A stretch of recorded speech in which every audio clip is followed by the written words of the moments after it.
Anies menebar kebohongan, ingin dunia cemooh Jokowi dan Indonesia. Anies memang tak pernah sepi dari perbincangan warganet. Selalu saja ada hal-hal baru tentang dirinya untuk menjadi topik percakapan.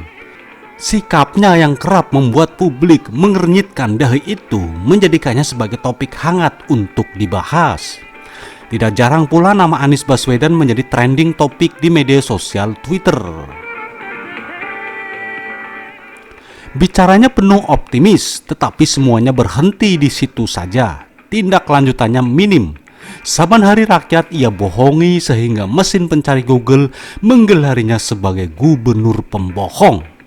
Selain ia kerap berkata tidak benar, ia juga tidak mampu mengeksekusi segala janjinya. Dan lagi-lagi Google menyematinya nama lain, gubernur bodoh.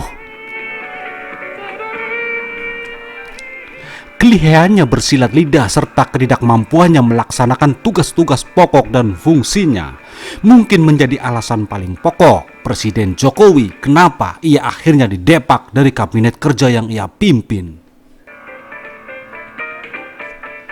Dan sepak terjangnya selama 3 tahun terakhir menjadi gubernur DKI Jakarta menyadarkan kita bahwa Anies memang tidak cukup kapabel untuk menjadi pemimpin. Tetapi Anies seperti tidak terima dengan segala kelemahannya itu. Ia bahkan merasa sebagai gubernur paling mampu, paling banyak terobosan, pemimpin yang paling paham seluk-beluk kegubernurannya. Dari omongannya selama ini, ia bahkan merasa diri lebih hebat dan lebih jago dari Presiden Jokowi, sosok yang 4 tahun lalu mendepaknya dari istana. Dalam beberapa kesempatan, ia secara terbuka memilih berbeda dengan Presiden. Ia yang semestinya loyal, tapi ia kerap menjadikan Presiden sebagai saingan yang harus dikalahkan. Dalam pikiran Anies, Jakarta seakan-akan terpisah dari Indonesia. Jakarta ya Jakarta, dan Indonesia ya Indonesia. Ia seperti tidak ingin Jakarta dicampuri oleh Presiden. Namun lucunya, pada kesempatan lain ia juga terkadang lebih rendah dari pengemis, merengek-rengek seperti anak kecil meminta uang jajan kepada ibunya.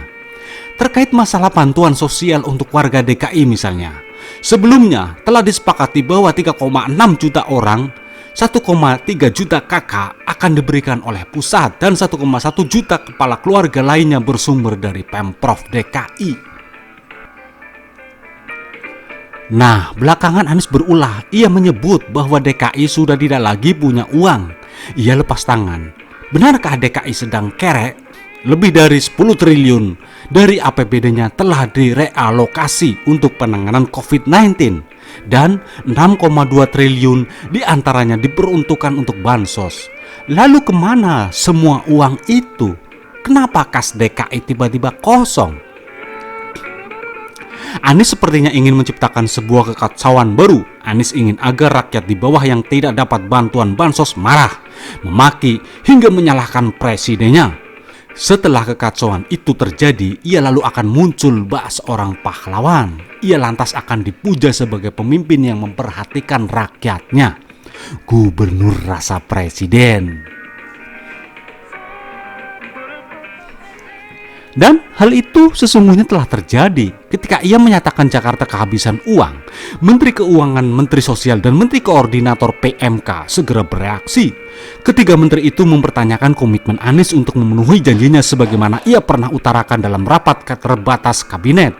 Strike. Pancingan Anies berhasil.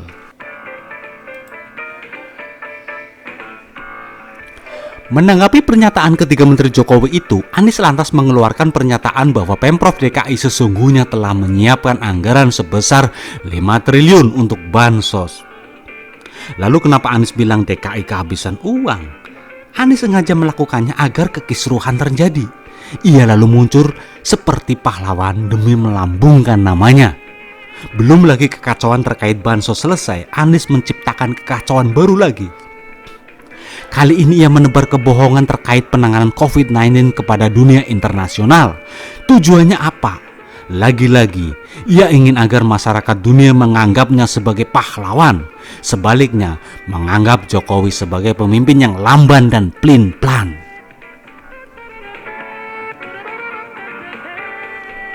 Dalam wawancaranya dengan The Sydney Morning Herald dan The Edge, salah satu poin yang ia ingin sampaikan adalah bahwa sejak Januari ia sudah melacak kasus-kasus potensial COVID-19 di Jakarta. Ia lalu melakukan berbagai persiapan untuk menyediakan hotline yang terhubung ke 190 rumah sakit di Jakarta, serta mengusulkan agar pemerintah pusat mengizinkan DKI Jakarta melakukan tes. Tetapi menurut pengakuannya, usul itu ditolak. Pengakuannya itu jelas-jelas penuh kebohongan dan fitnah. Yang benar adalah bahwa pada bulan Januari, Anies masih sibuk mengurusi banjir yang sejak awal tahun 2020 hingga Februari tak kurang dari 6 kali mengenangi Jakarta. Dan pada Januari pula Anies membabat habis ratusan batang pohon di kawasan Monas untuk pembangunan trek balap Formula E. Tak ada satupun berita di media mainstream yang menulis bahwa pada bulan Januari Anies telah memohon-mohon ke pemerintah pusat agar segera dilakukan tes COVID-19 di Jakarta. Pun di media sosialnya tidak ada postingan terkait tes virus corona. Sebab selama ini, jika hal itu menyangkut citra baiknya, ia pasti segera mengunggahnya di media sosialnya. Namun nyatanya tidak ada. Fakta lain adalah bahwa Wuhan saja, daerah pertama virus corona ditemukan, baru melakukan lockdown pada pertengahan Januari. Negara-negara lain lebih dulu terinfeksi corona seperti Korea Selatan, Hong Kong, dan Inggris misalnya, baru melakukan tes PCR kepada warganya pada akhir Januari hingga awal Februari. Lalu kenapa Anies tiba-tiba ngomong gitu? Seakan-akan Anies layaknya pemimpin paling peduli dengan nasib bangsa ini.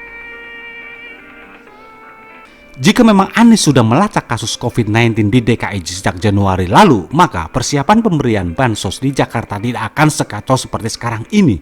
Jakarta seharusnya menjadi daerah yang paling siap. Nyatanya kan tidak.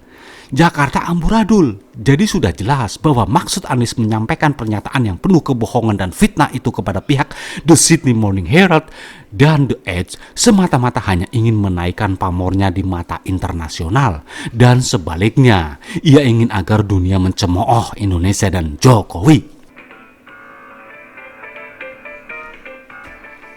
Saya berpikir begini, seandainya pun pemerintah pusat benar mempersulit Pemprov DKI untuk melakukan tes, jika ia memang benar-benar mencintai bangsa ini, tidak sepatutnya ia berbicara begitu ke media asing.